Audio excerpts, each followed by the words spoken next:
Anggota kelompok penyelenggara pemungutan suara KPPS perlu menerapkan 4C guna menjaga kesehatan tubuh selama melaksanakan tugasnya dalam pemilihan umum 2024.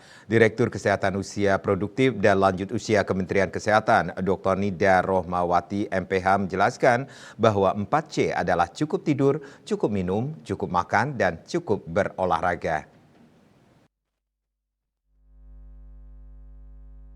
Nida menjelaskan, C pertama adalah cukup tidur minimal 6-8 jam sehari. Saat ini para petugas KPPS sudah sibuk menyiapkan tempat dan kertas suara. Menurutnya KPPS sebaiknya tidak begadang atau kurang tidur berhari-hari menjelang pelaksanaan pemilu karena hal tersebut akan memberatkan tubuh. Saat malam sebaiknya langsung tidur selama 8 jam sebelum penyelenggaraan pemilu berlangsung. C selanjutnya yaitu cukup minum. Dia mengingatkan para petugas KPPS untuk selalu minum air putih serta mengurangi minum kopi, minuman manis, dan alkohol. Dehidrasi, kekurangan minum itu menjadi faktor risiko terjadinya kesakitan dan kematian pada 5 tahun yang lalu.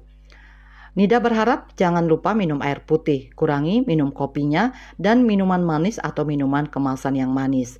Dia menjelaskan berdasarkan analisis dari FKUI, para petugas KPPS yang lalu kurang minum air putih dan minum banyak kopi serta minuman berenergi agar kuat saat menghitung suara. C ketiga adalah cukup makan dan tidak hanya mengkonsumsi makanan ringan.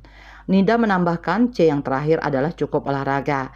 Dia mengimbau seluruh pusat kesehatan masyarakat puskesmas untuk menyelenggarakan senam bersama para petugas pemilu.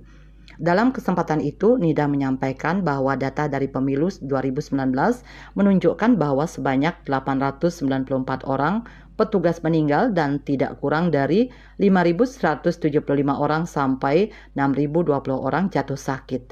Sejumlah faktor yang menyebabkan hal tersebut antara lain usia, kebiasaan minum alkohol dan merokok, dan jam kerja yang panjang.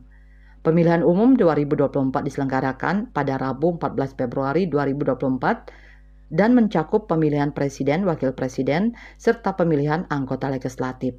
KMB Bali Pos melaporkan.